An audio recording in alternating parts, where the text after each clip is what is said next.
Ano nararamdaman mo? Balik po yung sa hita niya. Pabalik-balik po. Hindi naman po siya kumakain na ng malalansa. Dahil puro po baboy na yung pinapakain ko sa kanya. Pag natuyo po, may uusbong na naman. Yun lang. Tapos yung sakit po ng tiyan niya, hindi nawawala kahit ano pong gamot na pinainom ko sa kanya. Hindi po nawawala. Kumbaga hindi mo effective, no? Opo. Kailan pa yan? May 1,000 na po mahigit. Galing kaya sa kapwa ko manggagamot, mga tawas? Nung nagpatawas po kami kay Nanay Milet, sabi nga po may maano nga daw po sa tiyan niya. Oo, dalawa. Kaya kahit ano daw pong inumin yung gamot, hindi daw po mawala. Kaya po, sabi po ni Nanay Milet, try nyo pumunta ng linggo kaya po Chaling, malay nyo nandun. Kaya po nagbakasakali kami.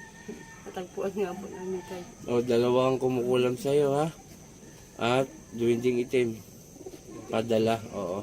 Ngayon, ganito gawin natin, alisin natin yan, basangan natin, manalig ka, nagagaling ka. Maniwala ka sa Panginoon na, Panginoon, Ama, naniniwala ko gagaling ako sa pangalan mo. Ngayon, ako isang instrumento, aalisin ko yung nilagay sa'yo. No? Okay, paa po dito, kanan. Dito lang dito. Di, sandal ka, lagay mo rito. Yan, gaya lang. Ayan, gaya lang, ha? O, ready na tayo. Aalisin natin nilagay sa'yo. Papel lang to, ang mararamdaman mo nito, nagbabagang uling, yung parang may uling na nakasalpak dito, no? Pero tiis lang, ha? Ganun talaga. May karga ka eh. Ang isang tao walang karga, kahit abutin tayo ng Pasko rito, hindi ka masasaktan sa papel na to. Okay? Pikit lang. Huwag mong mulat. Satur, Arepo, Tenet, Opera, Rota. Sino magumagambala sa lalaki ito? Mag-usap tayo sa Espiritu ng Diyos. Diyos na lahat, Diyos ng kinakatakutan sa piano. Ang sa Diyos sa Diyos, kamaralaway sa bata luliyaba. Ela, po! Oh, tanggalin mo nilagay mo rito, ha? Aalisin mo na, ha? Wag kang kulam ng tao, ha? Ha? Ha? Inggit galit. Nainggit ka o nagagalit? Ba't mo kinulam to? Alin sa dalawa? Nainggit, nagagalit. Nainggit ka. O ngayon, nainggit ka, huwag kang kulam ng tao dahil namumuhay lang na maayos to, ha? Nagkakantindihan. O sumunod ka sa akin, 2 kamay mula ulo. Pababa, ganun, pag ganun. Sige, yan, ganyan, pababa. Sige, hanggang dito sa hita. Walang iya kayo. Dahil sa inggit, nangulam ka na. Sige, ganunin mo. Mula ulo. Susunod ka sa akin, ha? Hindi ako susunod sa'yo, ha? Ha? Babae po ito. Babae. Oo. Sige, baklas! Sige, ganun. Sige, gagaling to ngayon, ha? Ha? Pag alis ito sa lugar ko, gagaling ngayon, ha? O, sige, baklas. Wag kang ngitong kat, di ko siya sabi. Sige, tanggal. Tanggal! Kaibigan mo lang to? Ha? Kaibigan mo lang. Bakit ganun? Dahil sa inggit ng kulam ka. Ha? Ha? Sige, baklas. Kaibigan lang po ito, madam. Kaya lang hindi aamin to ko ng pangalan. Matindi makukulam to eh. Sige, tanggalin mo. Sige ba? Kailan pa tinira ito? Matagal na?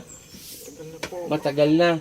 Ilang buwan o linggo? Ilan? 3 linggo po. 3 linggo. Kaya pala hindi po nakakatulog ng Biri mo, 3 linggo. katawan niya.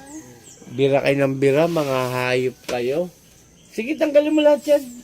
Huwag kang titigil hanggat hindi ko sinasabi, ha? Sa trabaho. Ngayon Sige. po, sa 1 linggo, 3 beses lang siya pumapasok. Kaya para po kung ang tagal niya nang nagtatrabaho. Ngayon po, 3 araw na lang siya pumapasok. Minsan tamad na tamad po siya tumayo ng higaan. Sige, tanggalin mo lahat yan, tanggalin mo. Hindi ako natatakot sa'yo kahit ilang kayo. Sige ba? Bilisan!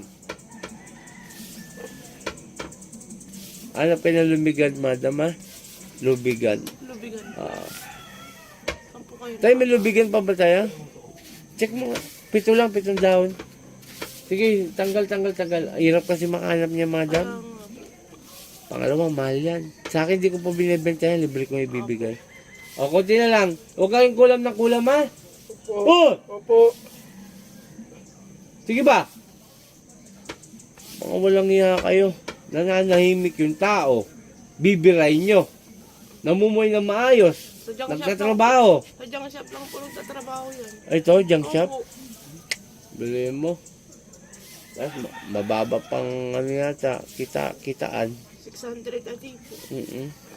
Bilhin nyo, mga hayop kayo. Oh. Kaya po nag-ano ako dahil hindi yan ma-absent sa trabaho kahit linggo po. Oo.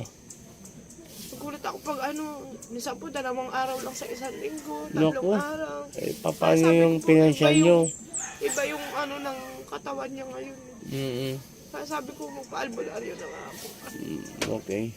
Kaya huwag kayong mag-alala, madam, dito ako. Gagawin ko yung best ko para manumbalik na po ang kanyang kalakasan. Salamat. Sige pa, kunti na lang. Pasensyahan tayo, hayop ka. Hindi ka po pwede sa akin. Ibabalik ko lahat na nilagay mo rito. Ikaw naman na mahirapan. Ganun talaga eh. O magtatanda ka na, ha? Opo. Ha? Opo. Panginoon kong Isus, sa akin mandakilang ninyo ng basbasayan niya, balik ko lahat na nilagay sa taong ito hanggang siya ay mahirapan at mamatay. San Ipratris? Akmek! Adal!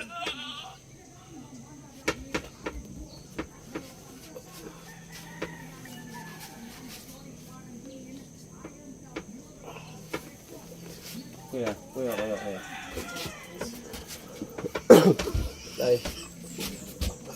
Pakihawak mo na po ito at mamaya may sasabihin ako dyan. Pangalan mo?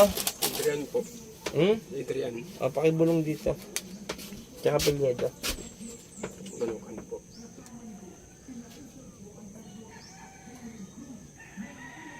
Op. 3 araw mo ito inumin niya. Sumula ngayon. Ano ba ngayon? Linggo po. Linggo. Martes. Matatapos ang alas 5 ng hapon, ha? Opo. Huwag mong patutuyan to, refill ng refill, ha? Tapos dyan, madam, 3 basong tubig pakuluan. Ngayon, habang kumukulo, banggitin ng 3 beses ang kanyang pangalan. Uling-uli, in Jesus name, in Jesus name, in Jesus name. Tapos, ang gagawin, yung 1 baso iinom sa kanya, yung 2 baso ihalo sa panligo na walang sabon. Huwag mo na magsabon, ha? Okay, shout out sa lahat. Ito si Apo Eric Apochalin. Magandang umaga at malapit na akong Kapaskuhan. Magdo-donation tayo sa abot ng ating mga kayang budget. Maraming salamat sa mga sumusuporta at patuloy na tumatangkilik ng aking video. Shout out kay Apo Marvin Aporcita. Maraming salamat. Pooh!